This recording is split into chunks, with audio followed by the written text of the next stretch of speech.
Secret political swinger clubs. The hidden networks of power. Hello. I am Khalid and this is History in the Shadow. When we think about power, we imagine parliaments, presidential palaces, and secret boardrooms.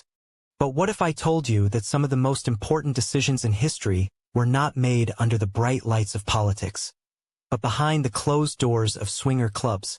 Yes, secret political swinger clubs have existed for decades, maybe centuries, and their purpose was far more than pleasure. These clubs were about power, influence, and control. Let's begin with early Europe.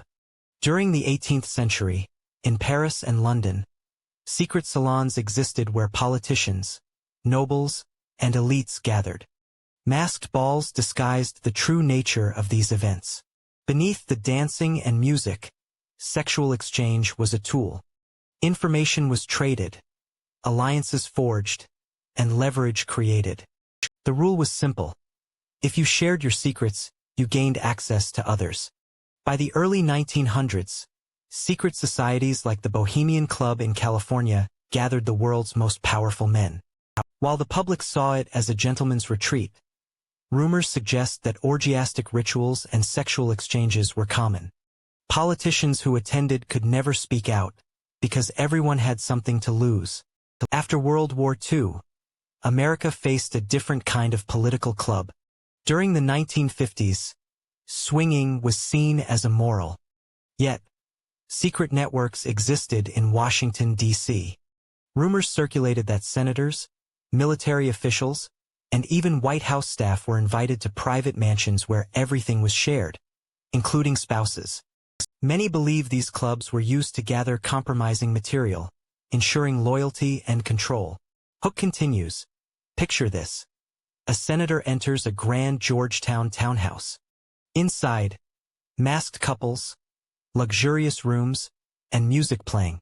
He knows that whatever happens here will never leave the room.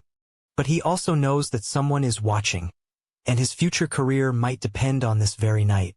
By the 1970s, with the sexual revolution, political swinger clubs grew bolder. In cities like New York and Los Angeles, elite clubs emerged. Entry was by invitation only.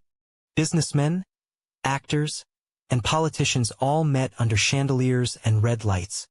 Many of these clubs had security stricter than the White House. Because inside, the most powerful people in America were making deals in between their secret indulgences. Even across the Atlantic, in Britain, secret political parties were known.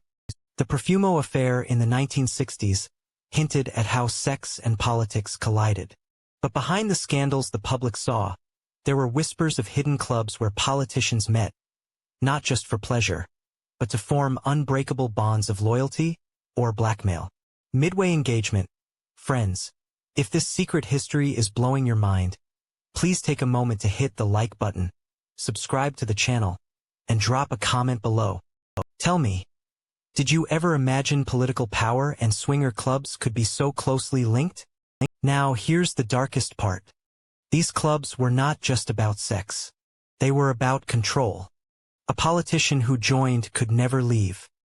His weakness was known, his secrets recorded. One photo, one whisper, and his career could be destroyed. And that is why many believe that secret swinger clubs are still operating today, disguised as exclusive networking groups or private societies. In a world where information is power, the most dangerous currency is compromise. And no place creates compromise like a secret political swinger club. So I ask you this, are the leaders making decisions for the people, or are they making decisions to protect the secrets of the clubs they can never escape? This is History in the Shadow. Subscribe for more.